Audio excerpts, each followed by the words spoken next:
Welcome in, Greg's Weekend Rental, episode 17, coming in with the Hot Takes special. So we asked everyone on my Instagram there, Get the Greg Games on Instagram, what are your collecting hot takes? And we had a lot of good answers come in. Yeah. So this is going to be a fun episode here. We'll just start right into it. The first hot take we have here, the NES market will collapse.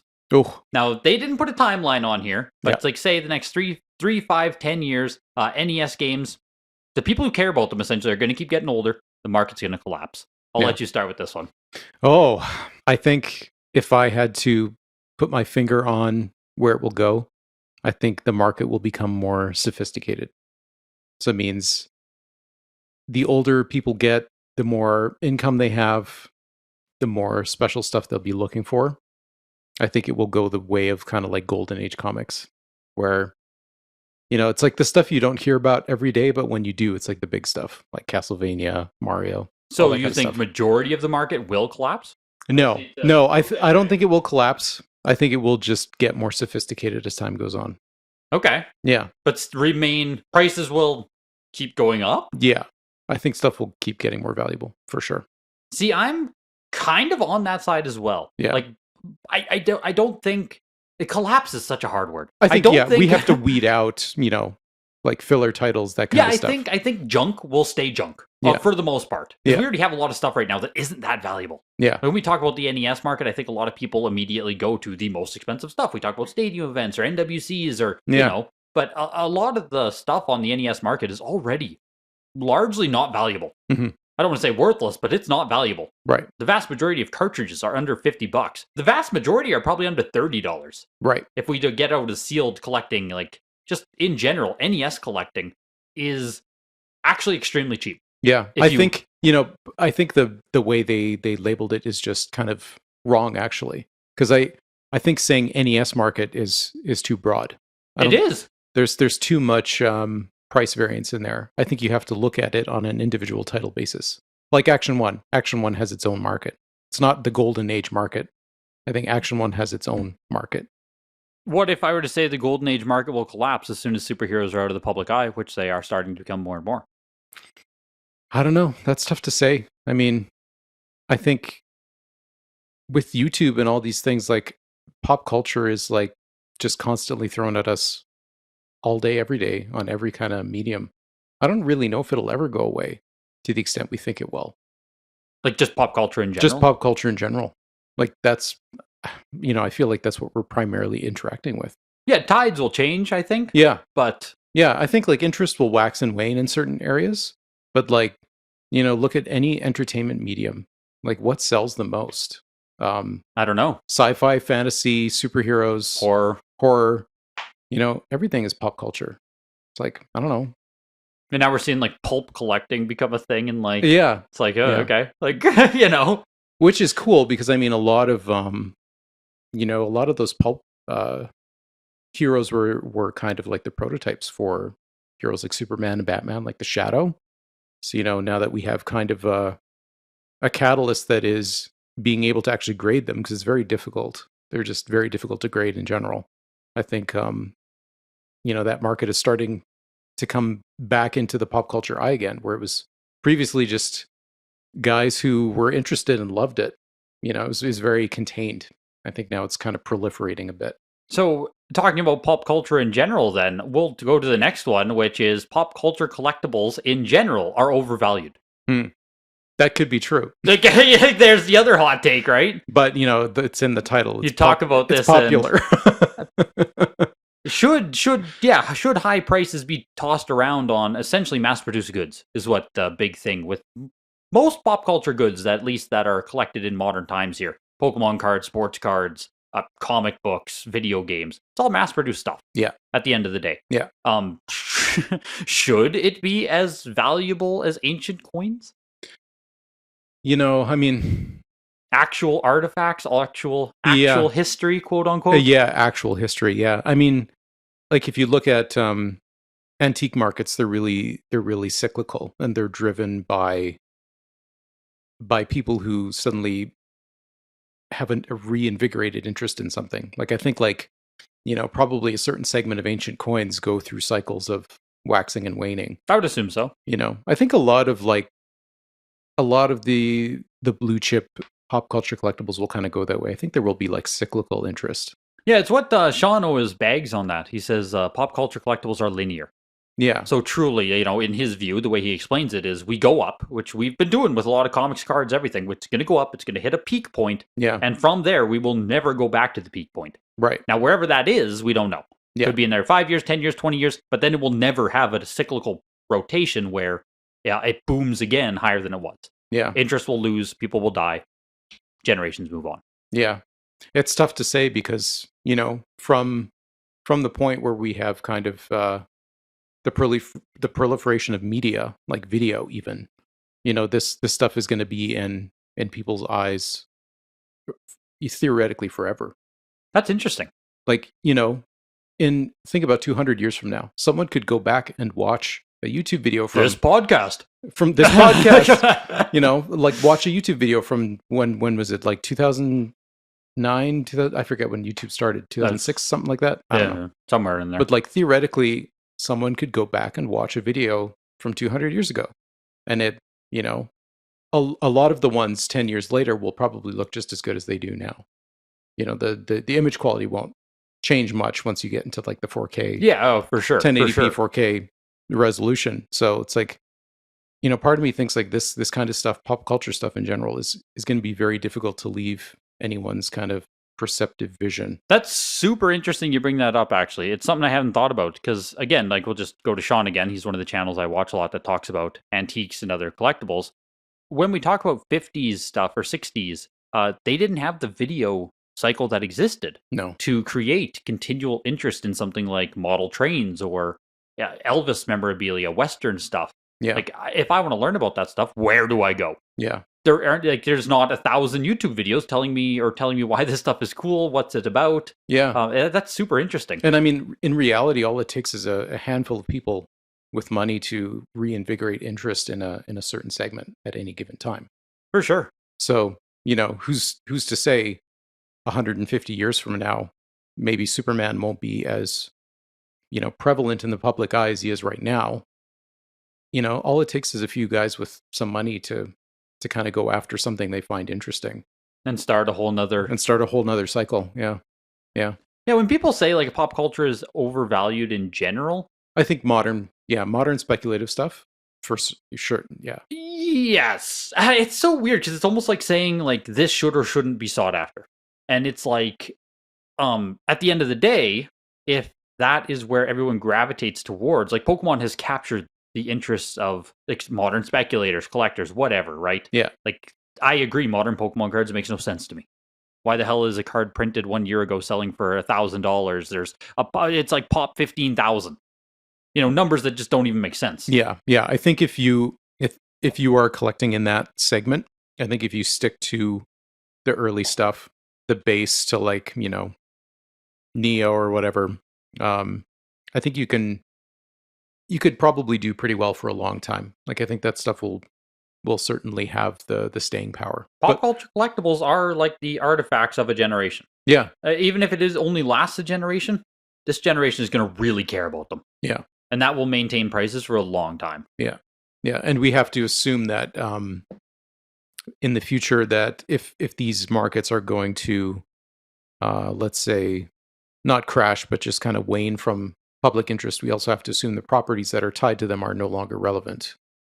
Which is like, will Mario no longer be a thing in 50 years? Will Nintendo no longer be a thing in 50 years? As long as Nintendo's around, Mario's going to be around. Yep. So, which will have continued interest and continued pop culture relevance. Yeah. And pop culture stuff will continue to be very expensive. I get the idea that it's not true historical importance. It's just entertainment interest, really. Yeah. But I think it will. It can become historical importance. Yeah. Like, it depends how, you know what I mean? Like, more years need to pass, obviously. Yeah. The big question for all of this stuff is it generational? Yeah. Are these pop culture collectibles we're going after, video games, Pokemon cards, are they generational? Yeah. Once we die, will more people care? Once, like, do you know what I mean? Yeah. Does someone born in 2010, are they going to care about collecting video games that are from 1980s? Yeah. I think you really just have to look at it on a case by case basis. Me too. As long as Nintendo's around, I think there will be interest in this kind of stuff. What about original Xbox? Coming in with the next take here. All generation Xbox games will never be valuable. So we're talking Xbox, Xbox 360, Xbox One, and Xbox One S. I don't know. Anything after Xbox 360 is nothing to me. I mean, I already kind of agree with that. Like Xbox One, man, that's a tough system to collect for. Yeah. Who cares? Who cares? Yeah. There's no unique titles for it. No important titles that have made a splash. It's like, why? There's nothing to collect. But with Fortnite, I think, right? That's Xbox One? Yeah, but Fortnite it's not even Xbox specific. Oh, no, I know. It's just it's a game that's on Xbox One. Yeah, exactly. It's just because it was printed in limited qualities. That's literally the only reason, yeah. Yeah. 360 and original Xbox. I like original Xbox. Yeah. I have, I think, over 200 CIB games still for it. I'm slowly whittling that down. But, like, I was not going after a full set of Xbox games, but, like, I'm familiar with, I'd say, 98% of the full set of Xbox games. It's a cool console to collect for. Yeah. No, it doesn't have a ton of killer apps and exclusives and, like, stuff you need to go after. But, like, I think Xbox is criminally underrated right now, rather than overrated. Yeah. Or that it will not be more valuable in the future. And same with 360. 360 was that generation's console. Like, 360 over PS3. I don't care what anyone says. That console will be very collectible. I think so. Okay. That's cool. You know what I think? Like, I think it's really just hindered by knowledge. Like, I think there are still so many like print variants, and no one's really clear on what first prints are a lot of the time. I think it's really just, if anything, it's held back by lack of public knowledge. Well, we have a lack of collectors. Where's the knowledge supposed to come from? Oh. No one cares. No one cares. It's kind of like a chicken and the egg thing. Yeah. You need people to care in order for this knowledge to exist. But, like, where's the knowledge coming from if no one cares? Yeah. But, I think, like, OG Xbox has those key titles that people are interested in collecting. Like it does. We already see it. Halo, Lightsea Old Republic. Morrowind. Morrowind. Fable is even, like, decently valuable. Absolutely. Fable has, talking about niche variants, Fable has black label copies. There's one that has a July date code on the back and one that has September date code. Right. And there's the DVD one. Yep. Yeah, DVD variant. Exactly. Yeah. So there's a pre-order copy. There's black label July, black label September. Yeah. I'd say 99.8% of people, even like game collectors, cannot tell the two Halos are different. Yeah. Because it's just a little string of text on the back that says 07 instead of 09. Yeah. It's right? Tough. Like, it's small stuff like really that. Really small stuff, yeah. As this stuff becomes more... I guess if Xbox ever does take off a bit, like it has its own ecosystem. Xbox is cool. Yeah, I think like in general, like disc-based games from the early 2000s are undervalued. I think I agree with that. Undervalued, underrated. Yeah. They're just like underappreciated right now. Yeah, yeah. Because we are going to see that generation get older. Yeah, and I mean, sure, if you want to say CIB doesn't matter, go to factory sealed. I mean, I if you're going to collect it, I would highly, highly, highly emphasize going after sealed instead of CIB. Yeah. Just because we are talking about such a surplus of supply. It's not cardboard. It just is what it is. Yeah, it's going to last. Yeah, exactly. Like, they were never thrown out because you can't store a disc on your shelf. Yes, exactly. So every game has like a case. So if you really want to chase after this seriously, I do recommend sealed, but whatever, do whatever you want. It's your money. Roll my eyes. Yeah, exactly. You want your stuff to be worthless in the future? Like, don't go crying to me. But I truly think, like, this person says they'll never be collectible. Xbox One, maybe. I could see, just because I don't think that captured the hearts and minds of gamers everywhere. No, and I think Xbox will not have a console probably in the next generation. Exactly, so I do think that's going to phase out. Original Xbox 360, maybe had to be there, but like those were big. Those are big consoles. I actually just started watching the Halo series. Oh, really? I'd never watched it. I got Paramount Plus just to watch it. It took me a long time. Yeah, you know what? I'm actually enjoying it. It kind of got like season 1 kind of got tepid reviews, but like the production value is pretty amazing on that show, and the costumes, like the Spartan Mjolnir outfits, they look amazing. My younger brother said once you get over the initial, hey, that's not Halo, then it actually is pretty good. Yeah, once you wrap your mind around this new thing they're going to do with it. Yeah, and you know what? From the outset, it doesn't really feel like Halo, but as the season progresses, you get more of that feeling.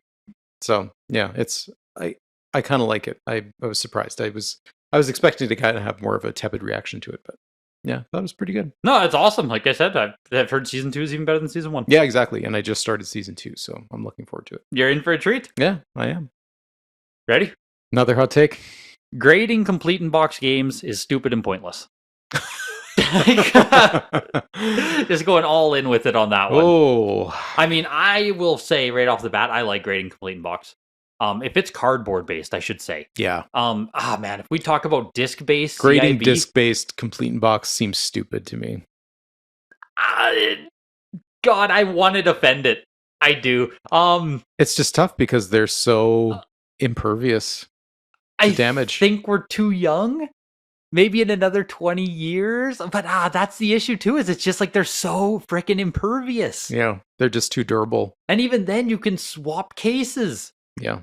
So it's like, oh man, my case is damaged. You could just Frankenstein beautiful ones. Well, you can do that with cardboard too, but Not with boxes though. I mean, like if your box is ruined. oh yeah. Like, But I mean, you can replace a box with another generics. I mean, like cover art. Like a cover art would be the comparison to a box versus. Oh yeah, okay, yeah. The casing just being generic. Oh yeah, I see what you mean. Yeah, okay. You can always swap generic cases. Yeah. I think some of the companies have even said with PS1 games, like if you were to swap in a double jewel case or something, they'll just take it. Or like, swap in a jewel case for like a brand new one. That's fine. And what do you do at that point? Every game is mint then. Yeah.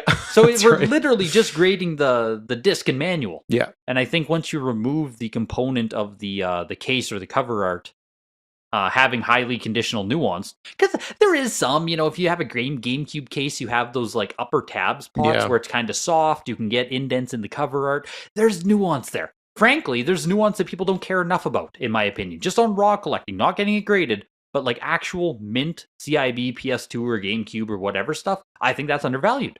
Because it is hard to actually get mint cover art, mint manuals. Yeah. Not just like your average 9.0 common, oh, that's mint. Like I'm talking actual mint. Yeah. Is very hard to get on those consoles. Yeah. I think probably even just the nature of, a lot of these manuals being shoved into those cases. Yep. So many of them are just damaged. So like sealed removes that issue of like at least you don't have to think about the manual. It's just a Schrodinger's manual, it theoretically exists. You'll never know unless you open it. But that's the best part. Yeah. Every game is broken. Like right. Sealed games don't work. They're all broken. Like who cares, right? Who cares? Yeah. You'll never know anyway. I just want the plastic, okay? Yeah, exactly. I'm here for the plastic and paper, baby. Cardboard, I like it. I understand preserving it. Cardboard boxes are fragile. I fully think that graded CIB for cardboard should be done. Yeah. I'm in favor of it. Yeah, I get it. Because you know what, I've seen like a handful of games at a game store recently that were like pristine, like not a mark on them. The boxes were perfect. And I was like, man, I don't even want to open that thing. It's just too truly nice. Though, it's like, man, like if it survived for the past 30 years, we don't need to open up that particular copy of Super Mario World. Yeah, well, it's like, I have some comics still, and there are 9.8 candidates in there. It's like, I'm not going to crack that thing open. Like, why? It's just perfect. Go online, read it, emulate. Exactly. Like, you know what I mean? Like, it just, I know some people say there's always games are meant to be played or whatever, but it's like, if you have stuff that truly is special, I have no qualms whatsoever about grading it to maintain the position or condition and just leaving it as is. Yeah, I mean, the chances of, even trying to rip cellophane off and not getting a mark on the box is exactly pretty right? hard, yeah. Like, you have people who literally sliced it on one side, just opened it. Yeah. Like, that's special, man. Yeah. But if people are sending in 6s, 7.5s, like at that point, exactly. That's the normal, that's normal wear, normal shelf wear. It's like very average stuff. You don't need to preserve that. You should be aiming for like the 9.4, 9.6 boxes. And I think that might be where there is a lot of dissonance or anger from people where it's like, why are we grading everything? And it's like, don't send in your junk, frankly. Yeah. That doesn't need to be graded. But at the same time, some people maybe want to preserve a childhood copy. Do it for fun. Yeah. Don't expect anything out of it. Yeah, exactly. I think too many people grade junk and expect something out of it. Yeah. And that's both sealed and complete in box. Yeah. Talking about complete in box, then mint complete in box games should be worth more than factory sealed copies. Now, I don't think they mean mint factory sealed copies. Just like if you have a mint CIB, at what point should that be worth more than a sealed copy of the same game? Or maybe just in general, mint CIB should be worth more. You know the condition of the manual. You know the cartridge. Should that be worth more than sealed? That's tough. Because, you know... Arguably, mint CIB shouldn't exist. Like, mint sealed, at least it wasn't touched. It wasn't... Yeah. You know, someone opened it and still didn't touch it. Yeah. Theoretically, it should be more used, yeah. Theoretically. Yeah, theoretically. Should be rarer. But, you know, the whole notion of what makes a copy more valuable than another one is how close it is to being shelf new. So, you know, without the actual wrap on the box, it's like, even if it is theoretically unused, it's not brand new anymore. I agree. And I think it's that simple. Yeah, it is that simple. And I think that's what ultimately holds back Japanese game collecting too, is the lack of seal. You're taking a gamble, because no matter how good those pictures are, you know, you won't really know until you get it in person. Agreed fully. To know if it's actually brand new, opened or not. And I just got burnt to the tune of like $250, I think. Oh, yeah? I bought 2 unopened Japanese games a while ago, right? Mario Party 2 and Pokemon Snap. Okay. Cost me $100 US and $150 US, I think, for both of them. Yeah. Both were opened, unfortunately. So then I auctioned them on eBay. Tried selling them locally. Of course, they didn't sell. Yeah. Auctioned them on eBay. After fees and everything, I walked away with $20 US for the pair. I paid $250 US for them. Oh my god. Oh my god. First of all, I'm so sorry. Yeah, like what an absolute joke. Yeah. So, you know, I think that factor is a very big risk. And I think that will forever hold back Japanese collecting in terms of like value parity with North American. The cellophane seal just makes things more easy to know what's really brand new. And even with that cellophane, I know, like, it's always the reductionist argument of like, oh, you're paying for plastic. Yeah. And it's like, no, you're paying for the game to be brand new. It's never been opened. It's never been used. Yeah. You're paying for the condition of the state of the condition. That's what's being paid for. So I do understand the argument if we're looking at like a 6.0 factory sealed copy. You know, it's ugly. You can tell it's ugly. It's beat up. It doesn't present nice. Eye appeal isn't there. Then okay. Yeah, I understand that a 9.6 CIB Ocarina of Time probably should be more valuable than a beat up sealed copy. Yeah. But I mean, you really are going to have to go, for myself, you really have to go down, really far down in the sealed territory to where it's so ugly that I just don't even want to, you know what I mean? Yeah. Like you really have to, the eye appeal has to be destroyed. Yeah. Because even if we're talking about like an 8.0, I mean, give me the factory sealed one. Yeah. That is what I'm looking for. I'm looking for the sealed, pristine, the sealed, unopened copies, the ones that have truly never been opened. Yeah. Even if the other one technically looks better. Yeah. Yeah. It's still, you still have that brand new factor. Yeah. Which you cannot replicate. Can't replicate it. No. And my brain is so broken that like it's, I care too much. Yeah. Right? Like that's what I want. Yeah. That's what I'm collecting. That's what I want. Yeah. I mean, I totally understand that. So. Here, you can go ahead and... Which one? Oh, about modern games, both of them. Okay. Hot take. Buying modern graded games is flushing money down the toilet. Oh, God. I think back to, I made a video like 3 years ago, talking, maybe even more, God, but talking about why I do not invest. I just use invest as a keyword, but why I don't collect or like really care about modern video games. Yeah. And it's because of conditional nuance and supply. And with modern graded games, yeah, I think it is. I think right now it is flushing money down the toilet because we are looking at such a runway ahead of us for this stuff to appreciate in value that if you are buying them right now, unless you're getting a good price, right? There's nuance, but yeah, you're paying for the overestimation of value in the short term because there's going to be that dip, once interest wanes. Oh, absolutely. Like we are looking at, if you're telling me you paid $140 for a 9.8 A++ Pokemon Shield right now, it's like great. That's you didn't really, like that's a good price. That's fine, but like that's not going to do anything for years. Yeah, that money is dead. Like that is not going to appreciate. I feel very confident saying that will not go up in value for the next like 3 to 5 years. Right. There's no lack of supply, and the only factor of rarity is in condition. Well, that's why I didn't even mention anything else. 9.8 A++. Like, I don't even care 10. about 9.6. Or 10. Yeah, or literally buying 10s. Yeah. And 10s, frankly, I think are still scary. Even some of them are now selling for like $300-$400. which is way frickin' better than 789 1000. But like, when Mario Wonder, the CGC 10s were hitting the market, like, yeah, I think that's dead money. That is flushed. People are paying like $600, $700, $800 for a CGC 10 Mario Wonder. Yeah, That's flushed. You have to buy it from the guy who bought it on the first wave and then has regrets years later when no one else wants it. Someone puts it up truly, for though, a couple $100. Yeah. Yes, just because of course we're going to keep seeing more. We just are. Yeah, and there's no shortage of supply. We're talking about $700, $800 for this. That's a lot of money in this hobby still. Yeah, that goes a long way. You could buy like a pretty great GameCube game for that. You could buy like good SNES. Yeah, you could you know what I mean? Like $800 is getting you like you're in CIB Chrono Trigger territory. Yeah, not a great one, but like you can probably get one. Yeah, Earthbound. How much is Earthbound CIB now?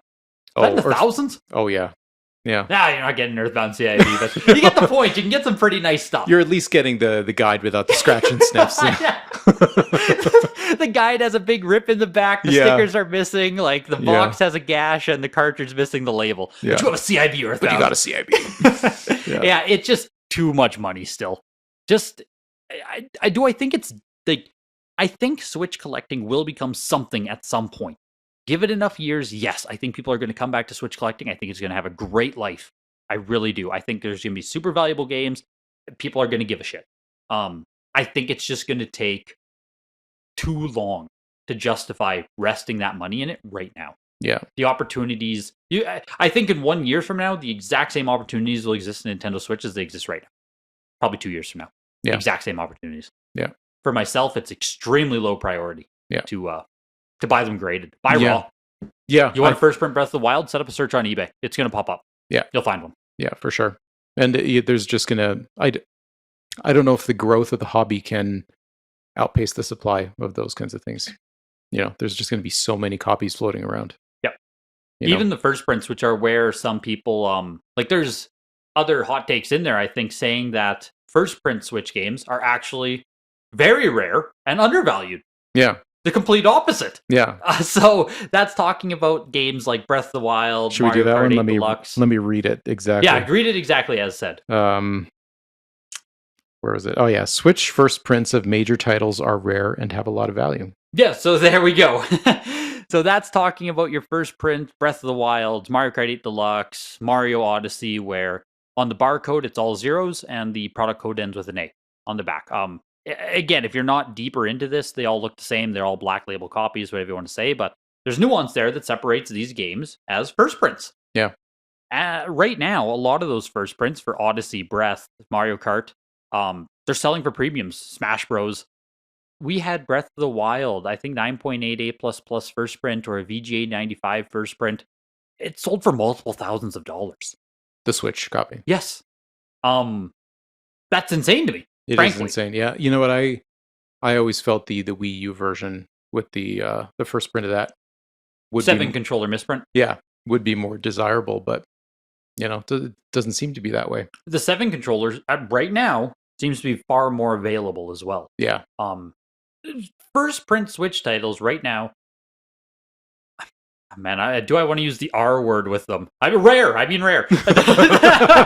Oh God. Careful there. Yeah, Jesus Christ. It's been a great run, you guys. But it's over now. Yeah.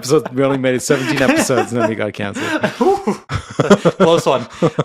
I don't know if I want to call them rare. Yeah. Because it does take effort to find them. Like if you want to find yourself a first print Odyssey, you can pop onto eBay, but you're going to pay a premium if you just want to buy one right now. Yeah. Everyone is checking any copy that gets posted. Yeah. That's where we're at right now. Yeah. So if you want to buy one, you literally have to be watching for newly listed ones or trying to compete in auctions. Right. Because people know. There are not enough people know. Yeah. So it's hard.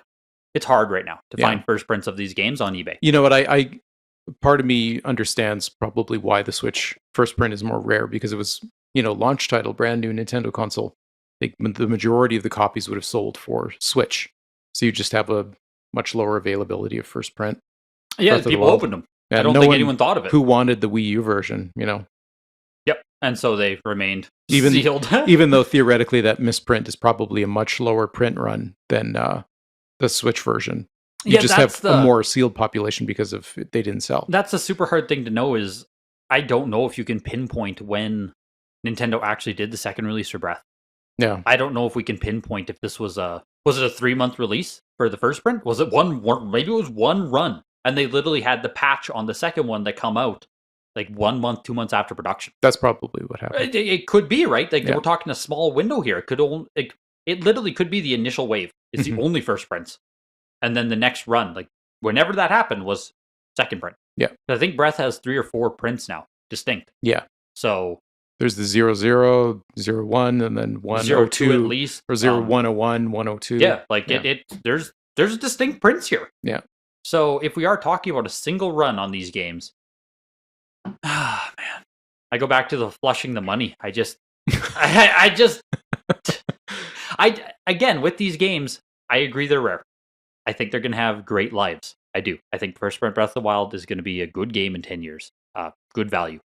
I just don't know if you have to race to get them yet. Yeah. The amount of supply still terrifies me. Yeah, it's tough.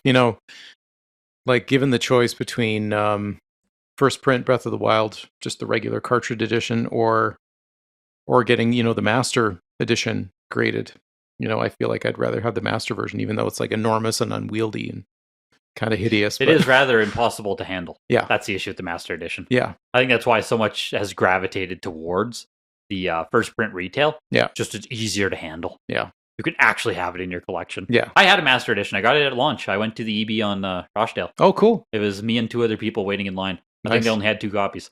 Wow. So, sorry if someone didn't get one. And so you were the second person. Yes. Wow. Yeah, so the person in front of me got theirs, I got mine, and then that was it. They had Sorry, 2 dudes, copies. Don't rob me in the parking lot. Absolutely insane. Wow. But so it was limited. Like it's rare. Yeah. But yeah, it's so. But they also big. had that intermediate version, Yeah. the special edition or whatever. Yeah, which I don't think anyone really cares about now. It's not. Still super, have value. It's not super valuable. I have one actually, like sealed and mint. So you got the Master Edition, nerd. Yeah. Well, you know what? I got it because someone was selling it on Kijiji or something for like $100. Oh, okay. So I was like, oh, that's cheap. Yeah. That's fair. Might as well. That's fair. I had a whole Amiibo set in Breath of the Wild shelf. And you were in. I was in. You were in deep. Yeah. Yeah. It's funny with Amiibo. We talk about modern Switch stuff flushing money. Amiibo never did anything. No. Even now, looking at Marth first prints and stuff, it never did anything. It was more valuable 10 years ago than they are now. Yeah. Probably 5 years ago. That's whatever, kind of a modern speculation market for you. Yeah. So. And that's kind of, we talk about the Switch stuff. I don't know. I don't own any of it. So I'm not, guess I'm biased against it. Maybe if I held some of it, I'd be sitting here. That's right. If you were more entrenched, you might have a different opinion on it. If I was sitting on Odyssey and Breath and all these games, then maybe I'd be more of a pumper. But yeah, I don't know. I just think it's too early still. Yeah. Well, we got another interesting one here. True rare games will finally catch up in price to key games. That is interesting. It's like let's say in the pre-pandemic days of collecting, the rare games were the really interesting things to go after. It's like no one wanted the oval Marios, all the late print Marios. Oh no, I think they were $300 to $500. Yeah, they were very available, and I hate myself for not buying one. Because it's like the whole thing about sealed games is that they're just rare in general. It's hard to get really great titles. Some of the rare ones, Little Samson, all those, to try finding a sealed one. Yeah. Ridiculously impossible. I think that's what a lot of people went after. It's I don't care about the 5 copies of Oval Sealed Mario on eBay right now for, Well, demand was so little. Yeah. There were so few people participating in factory sealed video games that there literally wasn't enough demand to even support Super Mario Bros. Yeah. There were too many copies. Yeah. Pokemon games. I think I bought my Pokemon Blue in 2017 factory sealed. There was a Facebook auction or something like that. Facebook. I paid $300 US. There just weren't enough people. They weren't free. Yeah. A lot of people think sealed games were literally free. They still weren't. Relatively speaking, that's a lot of money. That's a lot of money, Blue. Yeah, for sure. Back then, yeah. Yeah. But, they're just, demand was so small in the hobby that, yeah, you had to go after the extremely rare stuff, even on factory sealed side, for it to be challenging. Yeah. For there to be that chase still. Yeah. And people still went after hang tabs too. Scoon on NES. Are you familiar with that game? Yeah. Okay. So that sold for, I think, over $10,000 in 2017. Factory sealed. Yeah. People are still chasing after those, impossible games. Yeah, that's where the real money was, really. Yes. Yeah. I mean, obviously, the early print Marios were very valuable back then. Very rare, too. Very rare, yeah. That's what people don't realize with a lot of that when they comment on this market. If you want a hang tab Mario, you aren't getting one. Yeah. It's like pop 20. Yeah. I remember a sealed Mario selling on eBay for like 30,000. Yeah, like, that was the DK Oldies copy. Yeah, exactly. Funny enough. And I was like, what? Like, Yes. you just never hear about this. But it was such a curated, closely kept market. Yep. Just that information is not available. That information didn't leak. Yeah. It's like you're either on Nintendo Age, Digit Press, Sealed Game Heaven, like you have to be on one of those niche forums, Yeah. or the information just didn't spread. Yeah. For the wider collecting populace, it wasn't a thing. Yeah. That's why when we talk about first prints and people are like, who cares about first prints, early prints? That's never been a thing. It wasn't for the general collecting populace. Mm-hmm. What was a thing was Hagane being a Blockbuster rental exclusive or Flintstones Dinosaur Peak. Right. That was what was the information being pushed out. Yeah. That was the narrative. And for the longest time, those were truly the grails of the hobby. Yeah. Like Hagane, even, factory sealed would have been probably up there. Yeah. Not to say it's not expensive still, but those types of games were truly those were the tippy top. Power Blade 2, Bonk 2. Yeah. Or Bonk's Adventure, sorry. Yeah. Those were it. And Yeah. then once the pandemic hit, we saw Mario Madness, Pokemon Madness. Yeah. The mainstream stuff. Yep. The Yeah. most popular stuff became the most expensive stuff, rather than simply stuff that's rare. Yeah. And I remember when I started getting into sealed games, so one of the first things I bought was a VGA 80 Wild Guns. Oh, yeah, there we go. Super rare I game. was like, that's incredible. That is. You never see that game around sealed. Even CIB is hard to say. Yeah, even CLB is tough. And so I remember finding a lot of interest in that because it was just so rare. But, assuming that these rare titles will catch up to key games, I don't think that's going to happen. Really, hey? You know what? The rare games have niche interest. And simply by that fact, there's not enough copies to increase that demand. Like there's just not enough to go around.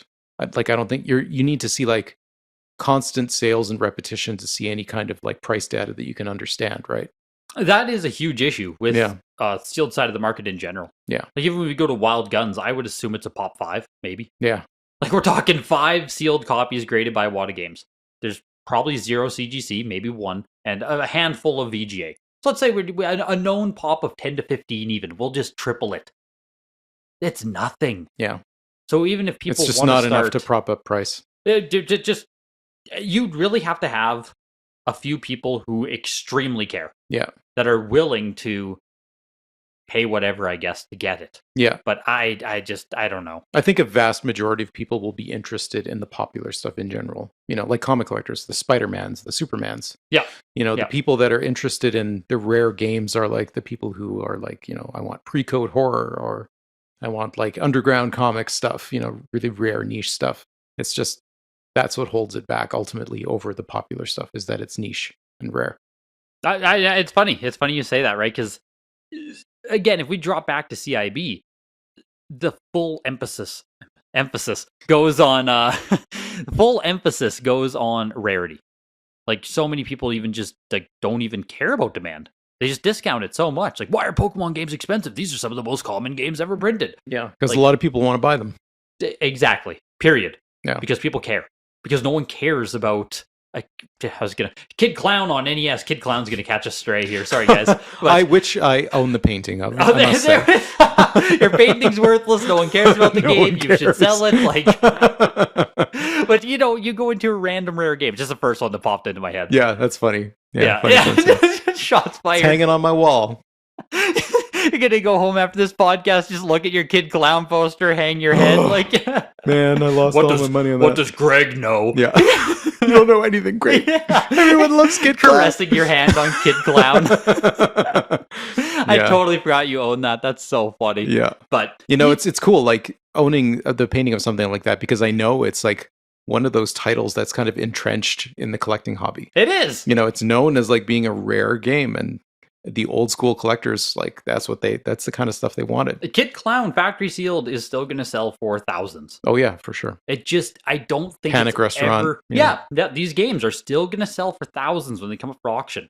I just don't think they're going to ever come back to being truly the most expensive or most sought after stuff in the hobby. Like Swordmaster, I think, went for 4,800 or something. It last sold. Good sale. Yeah. It's a lot of money for Swordmaster. Yeah. That game might have been more valuable 3 to 5 years ago. Yeah. Before the whole swing happened from demand and popular titles. Yeah. And I think a lot of these like uber rare titles like that, I think a lot of them probably are the stuff that trades hands privately. So, we're never really going to know what someone got for something. It's like, well, I traded all these things for this thing. And it's like when you have these uber rare things, what you just want money out of it. It's like, well, sell something else that you can easily get or replace. So speaking of these uber rare things actually being traded, I did that myself. Okay. So Pop Zero on NES, no water graded copies yet. Star Force. It's a pretty niche game. I don't think most people listening probably don't know what Star Force is.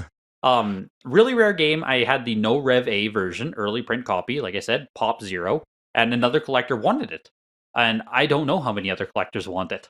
Right? Like putting it up for open auction, I would never. It's rarity and price would never correlate to a point that makes sense for me to just auction it. Right. Just because it's so niche. Yeah. But very rare to people who care about it. Yeah. So this other guy did want it, and this game that people really no one knows, I traded it for factory sealed Fire Emblem on GameCube, factory sealed Wind Waker on GameCube, as well as a copy of Mass Effect on Xbox 360. Mm-hmm. Like we did a valuation of around $2,000, $2,500 in trade. Would it get more at auction? I have no idea. Will anyone ever know that game traded hands? No. Yeah, it's a gamble. Yeah, it is. Like I'm trying to think of like a stupid rare game I have. Speed Warp on SNES. Okay. It's a space shooter type game. It's like Pop 2 or something. Okay, yeah. It's sealed. I just have a random sealed copy. I think I years ago I saw it on eBay. I'm like, oh, I never see that. I just bought it because of that. Because it's extremely rare. Yeah, but like who actually wants it? I have no idea. That is the issue with so many video games still. Yeah. Is yes, it's extremely rare, but like who is your buyer? Yeah. Who is your market? Yeah. And if that market or buyer doesn't exist, you have a really rare game no one cares about. Yeah. And I have a lot of those. Yeah. I have some 3DO stuff that's very rare that no one cares about. Yeah. But it's like, that's all it is. It's a game no one's heard about. You don't even get special. It's just like, oh, no one, like, who cares? Yeah. And the answer is no one. Yeah. I think definitely, as a market kind of grows and gets more sophisticated, I think with more knowledge out there, I think people will be interested in rare, sealed copies of games there might only be one or two of. I think there will always be interest in the hardcore sector. Yeah, I think we just more information dissemination has to take place. Yeah, but I don't think they will ever. They will never overtake the more popular stuff. I think they've already had a good comeback, frankly. Yeah, like, it was way, way, way more biased towards this popular stuff in like 2021. Right. As prices collapsed, the most of the price collapse came from the Marios, the Pokemons, the Zeldas, the most popular stuff that saw the most increase. Yeah. So now that we've kind of leveled out a lot more, I think the pendulum has already swung back.